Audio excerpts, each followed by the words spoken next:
Madame la défenseure des droits, tout d'abord merci pour ce rapport et pour l'ensemble du travail que vous et vos équipes faites au quotidien.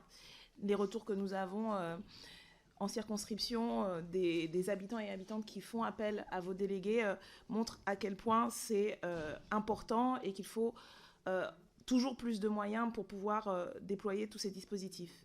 Je voudrais vous interpeller sur la question de la dématérialisation sur laquelle vous avez, cela a été dit, fait un rapport très précis, et en particulier sur un public, le public des personnes âgées et des personnes retraitées.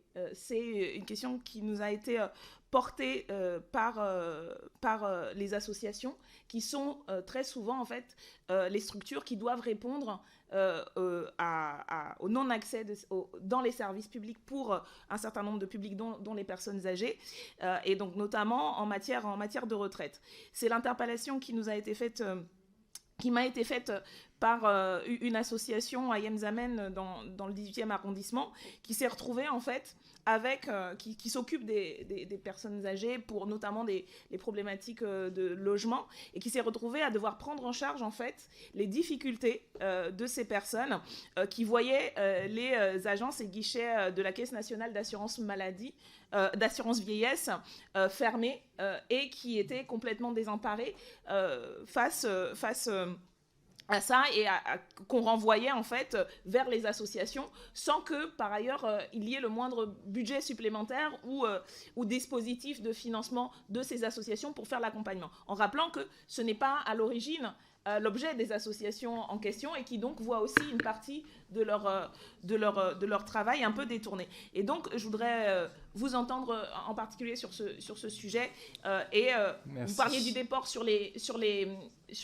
publics, mais il y a aussi un déport sur les associations auquel il faut répondre. Merci. Je vais commencer par répondre à la question que vous avez posée sur la question d'accès aux services publics, et où sont les plus grandes difficultés dans l'accès aux services publics. Sur cette partie-là, c'est difficile de vous répondre, parce qu'en fait, les difficultés, elles sont sur l'ensemble des services publics, que ce soit la caisse primaire d'assurance maladie, que ce soit la CAF, que ce soit la préfecture, la CNAV, j'y reviendrai, ça a fait partie des questions qui sont posées, et évidemment aussi la question des impôts. Le panel des réclamations qu'on a est excessivement large et concerne l'ensemble des services publics, et incapable de dire quel est l'endroit où ça va, je dirais, le plus mal, parce qu'en fait, ça dépend aussi des endroits sur le territoire, ça dépend des moyens qui sont mis. Mais il est clair que ce qu'on observe, et là je réponds à la question sur la dématérialisation, je redis, la dématérialisation, c'est une chance. Pour plein de personnes, ça simplifie les démarches. La question, c'est qu'il y a un certain nombre de personnes qui sont de fait exclues. On pense tout de suite, on dit 13 millions de personnes en difficulté avec le numérique. Alors on pense tout de suite aux personnes âgées, on pense bien sûr aux personnes en situation de handicap, aux personnes précaires, aux personnes étrangères, mais les jeunes, 28% des jeunes nous disent être en difficulté pour faire des démarches en ligne. Donc contrairement à ce qu'on pense, ce n'est pas du tout que les personnes âgées.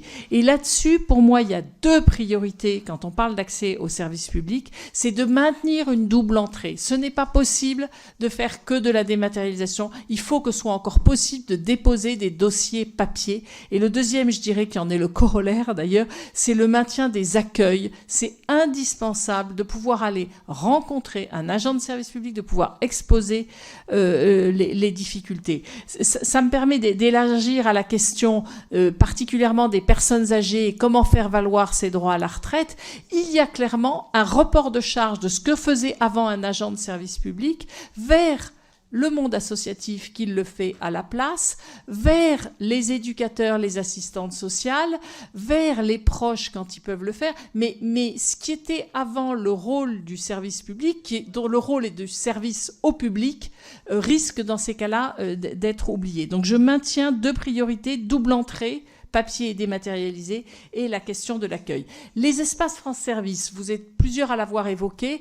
Alors, il n'y a pas de doute que c'est une avancée, c'est mieux avec que sans, mais on en voit aussi les limites. On a une centaine de nos délégués qui sont présents dans ces espaces France Service, et là-dessus, il y a des espaces France Service qui arrivent à avoir vraiment des liens avec le service public en question, donc avec une ligne directe, ils peuvent joindre la CAF, la CPAM, et dans ces cas-là, ils arrivent à résoudre un certain nombre de problèmes, mais pas tous. Ils n'ont pas accès au logiciel auquel a accès la CAF, et donc ils ne peuvent pas tout résoudre, mais ils peuvent résoudre une partie des problèmes. Et puis il y a des endroits où la CAF elle-même est en difficulté parce qu'il n'y a pas suffisamment d'agents. Je vous cite la CAF, mais je pourrais citer la CPAM, les impôts, tout ce que vous voulez, et qui du coup n'arrivent pas non plus à répondre aux services publics. Et les services publics peuvent passer, enfin les espaces France Service, les agents dans ces espaces France Service peuvent passer 1 heure avant de réussir à joindre quelqu'un avec la CPAM. Donc c'est un mieux, mais c'est pas du tout encore suffisant.